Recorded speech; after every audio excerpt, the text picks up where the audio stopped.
bad, me sick, me Reggaeville. Reggaeville family, this is Munchy, and I'm very happy that finally I got to do a video interview once more. Even though we're not having the festival season this summer, we're still coming at you and presenting to you very intriguing guests. And I'm very happy to have with me today Louis, who is a filmmaker, a director, and who just premiered and showed and screened his documentary, OUTDEH, Youth of Jamaica, last night here in Munich. And yeah, Louis, thank you so much for joining me today. How are you? How is everything? Hey, thank you. I'm fine, a little bit tired of yesterday, but yeah, so far so good. How did the screening go last night at the movie theater? We had typical German weather. It was cold and rainy, but still a few people showed up. And it was really nice screening, personal, family feeling, and I think the movie maybe had enough tropical weather inside, so nice. Yeah. I still hot up the place. Yeah. I said it already. It's a documentary. You have 3 main characters. Tell me a bit about their individual stories and the whole documentary itself. What OUTDEH is about. Mm-hmm. So yeah, the movie is about the youth of Jamaica, of the young generation, and we portray 3 young men from Jamaica. And the first one is Sharma. And he's aiming to be Jamaica's first pro surfer and pro skater. And the second character is Baker Stees, who's, just starting his international career as one of, the only uprising Jamaican trap artists. Okay. And then the third character is Roma, and he lives in Tivoli Garden, and he really shows the viewer, or takes us into his community and the hard reality of his community, and shows us what it means for a Jamaican to make a first step out of a situation that you're born into. Yeah. Yeah. So how did you meet those people prior to making the movie, or how did you come up with choosing especially those 3 people to be the main characters of your documentary? So I knew Sharma already. We met already when we were quite young during surf competitions. And then I just, one day I just went to visit him in Jamaica. And during this visit, I think that was really the starting point of the movie. And from there on, it felt pretty natural, how we, it's a small island, so everybody's kind of connected. And it felt pretty natural, how we met the other characters, because it wasn't really us choosing the characters.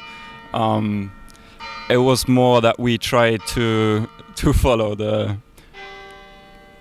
young generation who already kind of chose their own protagonists. So we just tried to follow this. And for example, Baker Stees, his music was always playing when we were skating with Sharma. Oh, okay. So that's how this connection comes about. His music was just playing, and then Donald, he was our assistant director. He's a young man from Kingston too. Okay. And he just told me about him, and that was the music they were listening to, so we just texted Steezy, and yeah. Okay. But how do you come up with making a documentary in Jamaica and then doing basically the exact opposite of all the stereotypes, not making it about reggae, not making it about beaches, rum and tourism, not making it about track and field and Usain Bolt? Was that a deliberate decision to say I want to make a different Jamaican documentary? It wasn't really, we didn't really want to make a different movie, but we just wanted to give the viewer maybe the whole story. Mm-hmm. Or the whole reality, because reggae is part of the reality, but also other stuff. So that was really our intention, just to give them not only the parts that we already know, but also the stuff we don't know yet. Yeah. So how did you get to know Jamaica? How did you start to travel to Jamaica? You said you met Sharma because you surf as well yourself? Yep. Okay. So that was the link that brought you to the island, or what caused the fascination to do a documentary there? I think the first touching point was probably during the surf competitions, where it was the world surfing games, junior games, and I think the attitude of the Jamaican team on those competitions just was really fascinating to me. And brought like the culture into my interests, you know. Mm. You know, just the way they came to the beach, and you know, the way they had fun, but you know, still performed like this crazy. And that was, I think, the first part. And then I always kind of felt attached to Jamaican music, and this, I think, made my decision just to go to Jamaica and, you know, learn more about the culture. So how long was the production process, and how was shooting in Jamaica? Because as a German going over there shooting a documentary, maybe you face some challenges that might be the language, not being from there, maybe not knowing how to go about things. How was that like? Well, of course, we were facing. I mean, we all had this picture in our head. Oh, we're going to Jamaica. We're going to shoot a movie, and then we arrived, and I think reality overtook us really fast in Jamaica. Like, it was a challenge. Each day was a challenge for the whole team, I think, but also a lesson for everybody for life. It was really. I mean, when you're diving into those stories, and you know, we wanted to do this movie all together. You know, we didn't want to go there and shoot a movie about somebody. You know, it was also our own topic. You know, we had the same questions because we were all from the same generation, and we just wanted to do this movie all together. And when you dive into those, you know, stories, you're also, of course, not facing only the beautiful moments, but also like the hard reality sometimes. And I think that was difficult sometimes because we didn't learn, you know, how to deal with this in our childhood.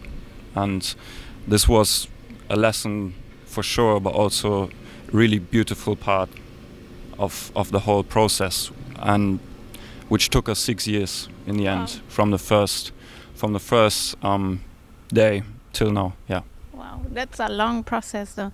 You mentioned already seeing something, shooting something that you as a German person might not be used to. I figure that might be especially the story is in Tivoli Gardens.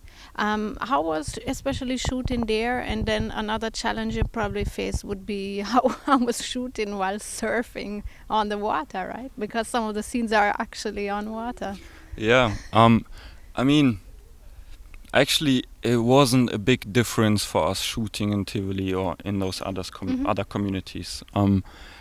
Of course, you always hear these stories of Tivoli, but you know, it's just the same kind of thing. Like, of course, you feel the tension, and it's difficult sometimes, but I think we had some of the most beautiful moments also in Tivoli. Yeah.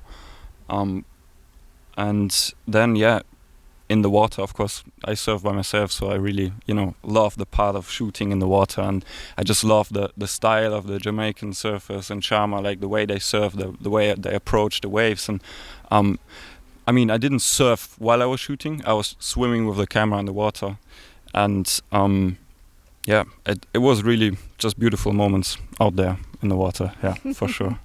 I'm glad to hear that you still enjoyed the production process. You said it took you 6 years to shoot, and a quote from the film is like, "When we first start," and it's a quote you also use. Where should I start? Was after 6 years of shooting, was there not just a pile of footage, and did you have already a concept of the storyline or how to go about editing all of that? It's funny, yeah, because actually when we started the whole post-production with the edit, I was sitting there and I literally asked me, like, this was the question I had, like, when we first start. And because this movie documents, you know, this whole natural process in the beginning, we had this question, like, where do we start? And this is the reason why this is also the start of the movie. And the whole topic of the movie is about also like growing up, and I think you're facing similar questions no matter where you're from while growing up, and this was really like the connection that I had to the story, or like, you know, that connected us all with this movie. And I think that's the reason, yeah, why, I don't know, like, it's just a really personal story of us all, and I think including you as well. Yeah, Would you say yeah. that? I think, I mean, when we started this movie, or like when I first came to Jamaica, it was really what wanted me to make the movie was the people that I met in Jamaica, because the way they believed in their dreams and the way they had the courage to, you know, follow their own paths made me believe in my own dream too. And my dream was to do a movie, to be a filmmaker. So we kind of started this movie all together, you know, with the same starting point. Everybody on his, you know, with his own kind of thing, like music, surfing, filmmaking, but we all had the same starting point, the same questions, and that's why, yeah, the whole movie is just a really personal story of us all. Yeah, wow. So, of course, people should watch it because it sounds very, very interesting. You are touring with the movie right now. So on the website, we check the info below on the YouTube. We're going to have the link there so you can go on the website. There you can find the dates for the different screening throughout the whole of Europe, right? Because you're going to be traveling quite a lot. Where are you going to be screening the movie? Well, actually in all like main cities in Germany, of course. Then we have a screening in Belgium, in the Netherlands, you know, just all those cities: Cologne, Hamburg, Munich, Amsterdam, Brussels, Paris, London, all of those. Wow. Yeah. And you already showed the movie in Jamaica earlier this year, right? I think Correct. February or March. January. How was that like? I think that was really like the most beautiful moment of the movie so far for me personally. It was, so we like rented the cinema in Kingston, and it was really like this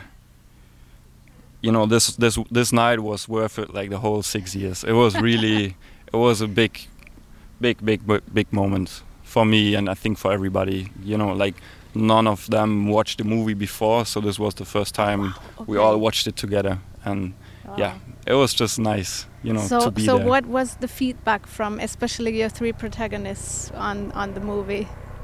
I think you could feel it already, like during the movie, like everybody was just feeling the story, and it was kind of already like the first time I had the feeling people really understood the story. You know, they could feel it.